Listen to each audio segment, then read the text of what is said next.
क्या कर लोगे जनसंख्या नियंत्रण से? हर कोई चिल्ला रहा है जनसंख्या नियंत्रण पर कानून लाओ, कानून लाओ। चलो मान लिया कानून आ गया, क्या रखेंगे उस कानून में? क्या सामने वाले मानेंगे? जब ये बात नहीं उठी, जब 1956 में हिंदू मैरिज एक्ट बनाया गया, तब आपके मुंह सिले हुए थे क्या? जब आपसे ये कहा गया कि हिंदू सिर्फ एक विवाह करेगा, तब क्यों नहीं तय किया गया कि मुसलमान और बाकी धर्म के लोग इस देश में जो भी रहेगा वो सिर्फ एक ही शादी करेगा और उसके बच्चों की संख्या लिमिट होगी? मान लो तुमने 2 बच्चों का नियम बना भी दिया कि भाई हिंदू शादी करे या कोई भी शादी करे 2 बच्चे पैदा करेगा।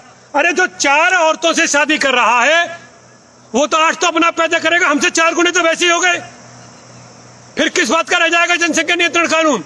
सबसे पहले जरूरी है यूनिफॉर्म सिविल कोड, अर्थात इस देश में रहने वाला हर व्यक्ति कानून के अंदर होगा, संविधान के अंदर होगा। देश का संविधान सभी के धर्म की पुस्तकों से ऊपर है।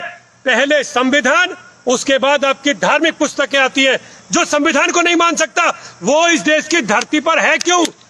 वो यहाँ के सिस्टम में क्यों है? उसे निकाल कर वहां भेज दो जहां वो अपने धर्म को मान ले।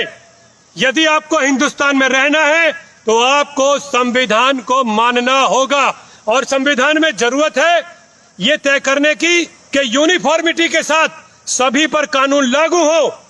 और तुम क्या जनसंख्या की बात करोगे? एक बात मुझे बताइए, अब मैं जरा बाबा भवंडर की तरह बात करता हूं आपसे। तुम लोग ये कहते हो कि भाई हम दूसरों की जनसंख्या रोकना चाह रहे हैं और वो तो अपनी जनसंख्या नहीं रोकेंगे, तो तुम क्या कर लोगे? तुम्हारे अंदर दम नहीं 1 से 2 बच्चे पैदा करने का, क्योंकि तुम्हें वो औलाद चाहिए जिसके पैरों के नीचे मखमल हो और जिसके सोने के नीचे मखमल के गद्दे हो, जिसे सोने के लिए एयर कंडीशन चाहिए, जिसे चलने के लिए 50 लाख की गाड़ी चाहिए। तुम्हें सुख सुविधाओं के साथ खुद जीना है और अपनी औलाद को जिलाना है। तुम्हारी यही इच्छा हमारी जनसंख्या को रोक रही है। मुझे इससे आपत्ति नहीं है कि उनकी जनसंख्या कितनी है, मुझे आपत्ति इस चीज से है तुम्हें किसने रोका है? कितने लोगों को नेता बनना है? पता नहीं क्या आग लग रही है लोगों को। अरे भाई दूसरा तीसरा बच्चा पैदा कर लिया तो मैं चुनाव नहीं लड़ सकता। अबे तेरी ऐसी की तैसी क्या बनेगा? तू सरपंच, पार्षद, एमएलए, विधायक कितने बनोगे? सिर्फ वो एक इलेक्शन लड़ने के लिए जो तू कभी लड़ भी नहीं पाएगा, उसके लिए तूने अपनी जनसंख्या को नियंत्रित कर लिया। तू ये सोचता रहा कि मैं तो एक पैदा कर लूंगा और उस एक से ही सारा काम हो जाएगा। भैया एक बात सुन लो, ये लोकतंत्र है, यहां वोट से सत्ताएं बदलती हैं, वोट से, और जिसके हाथ में वोट होंगी वो जीतेगा। तुम्हारे और मेरे से नहीं जीतेंगे लोग। यदि हमारी जनसंख्या घट गई तो सत्ताएं अपने आप बदल जाएंगी और फिर उनके ही अनुसार नियम कानून चलेंगे। यदि सरकार लाना चाहती है तो पहले यूनिफॉर्म सिविल कोड लाए, उसके बाद जनसंख्या नियंत्रण कानून लाए, क्योंकि जनसंख्या नियंत्रण कानून बिना यूनिफॉर्म सिविल कोड के नहीं आएगा। और 1856 में पास हुआ हिंदू मैरिज एक्ट दोबारा से कंसीडर किया जाए, हिंदुओं को भी स्वतंत्रता दी जाए कि वो 1 से ज्यादा विवाह कर सके। हमें क्यों नहीं छूट दी जा रही है 1 से ज्यादा विवाह करने की? चाहे हम करें या ना करें, लेकिन ये छूट होनी चाहिए। तीसरी चीज जिसकी सबसे ज्यादा जरूरत है देश में, धार्मिक कट्टरवादिता के खिलाफ। वो कट्टरवादिता चाहे मुस्लिम धर्म में हो, हिंदू धर्म में हो, ईसाई धर्म में हो, देश के किसी भी धर्म में हो, कट्टरता के लिए कोई स्थान देश के संविधान में नहीं होना चाहिए। जो कट्टर है ना उसको तो कट्टे में भर के बांध दो और डाल दो काल कोठरी में कि यहीं बैठ। जो कट्टर है उसको कट्टे में भर दो, तभी देश का संविधान बचेगा, तभी इस देश में लोकतंत्र जीवित रह सकता है। बाबा भवंडर ने कानून की मर्यादा में रहते हुए अपनी सभी बातें रखी है। मैंने आपको अपने अधिकारों को पहचानना सीखो।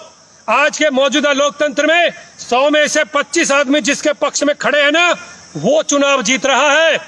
तो आप सोच कर देखिए कि आगे चलकर क्या होने वाला है। आपने देखा ना क्या हाल हुए बंगाल के चुनाव के बाद, और क्या हाल होगा जब योगी आदित्यनाथ यूपी में हारेगा। तब देखना कि क्या स्थिति 2022 के बाद बनेगी। अगर आपने धर्म के जातियों के ऊपर लड़ना बंद नहीं किया तो देश का लोकतंत्र तो खत्म होगा ही होगा। उल्टा सत्ताओं पर वो लोग बैठेंगे जो लोग चाहते ही नहीं कि देश के मौजूदा धर्म समग्रता के साथ रह सकें, जो ये बोल रहे हैं ना कि वैक्सीन नहीं लगवानी है, वही असदुद्दीन ओवैसी सबसे पहले वैक्सीन लगवा कर बैठा है।